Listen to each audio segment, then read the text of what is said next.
Hi all, I hope you had a great long weekend.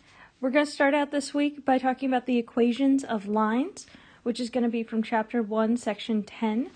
Here's your recommended practice, and then you also, of course, then have your presentation problem, number 28, that will be due by the end of the week. So let's get started. Make sure you've got yourself all ready to take some notes. Now we're going to quick review over here the three different forms that equations of lines can take.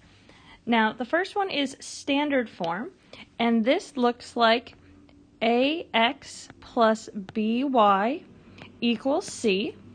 And here it's important that a, b, and c are all integers, meaning that they're whole numbers or negatives, and that a is positive. So a is this leading term here.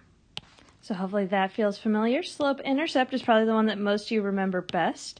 And this is y equals mx plus b, where b is the y-intercept and m is the slope, meaning the rise over the run. Now here it might be helpful to remind you of the formula for slope, which is y2 minus y1 with 2 points on the line over x2.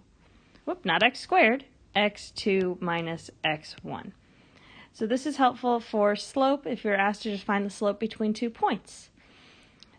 This is helpful to remember because this is point slope form, is also built on the same idea of the fractions here. I'm going to just erase this to make myself some space. You obviously do not erase things from your notes. Point slope is y minus y1, where that's a point on the line, is equal to slope times x minus x1. So it's just that same fraction we just saw with the x difference multiplied over. And this is, again, the slope here. You'll notice it's the same variable.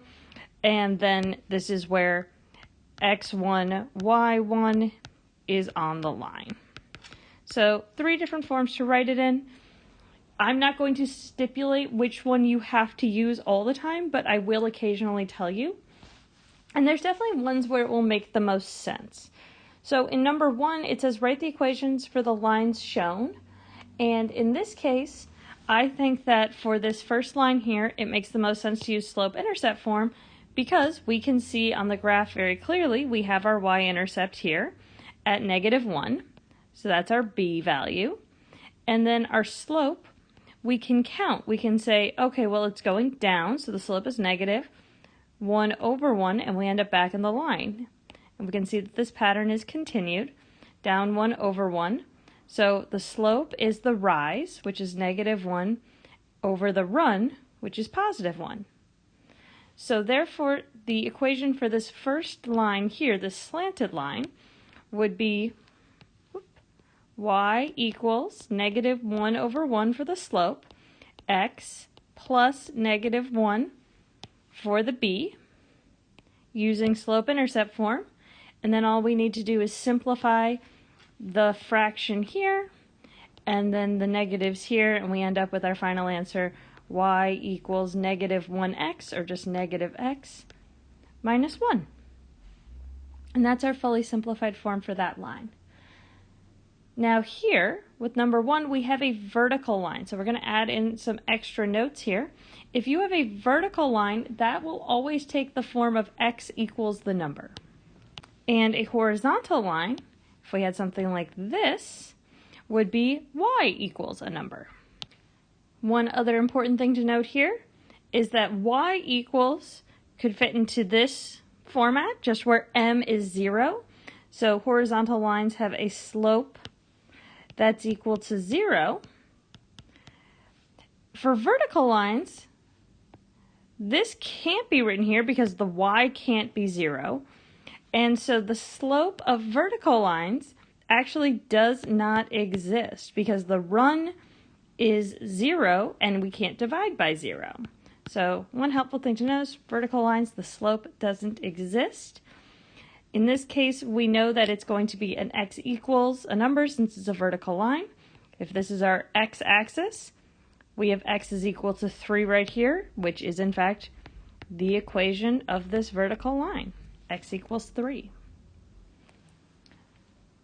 If you don't have any questions about this, let's move on to writing equations in a sort of more algebraic form. Here it says, write the equation for the line containing the point 7, -2, that is parallel to the line 3x plus 2y equals -8. Now here, since I see I have a point, I'm going to use point slope form. Since we have a point on the line, why not use the form that involves a point? And then I'm going to refresh my memory about parallel lines. Now, since we are using point slope, we have our point, we must find the slope, and we want to remind ourselves that parallel lines have the same slope. So parallel lines have the same slope. Perpendicular lines have negative reciprocal slopes. So if I was going to look at an example of that, the slope 2 is perpendicular, meaning it forms a right angle here, with a line that is, the reciprocal would be 1/2, where you reverse the fraction, and then adding a negative.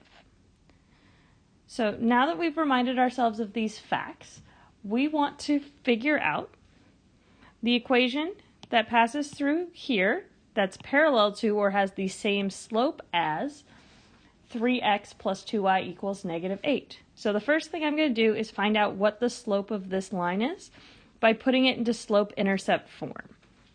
So that means I'm going to subtract over the 3x and divide by 2.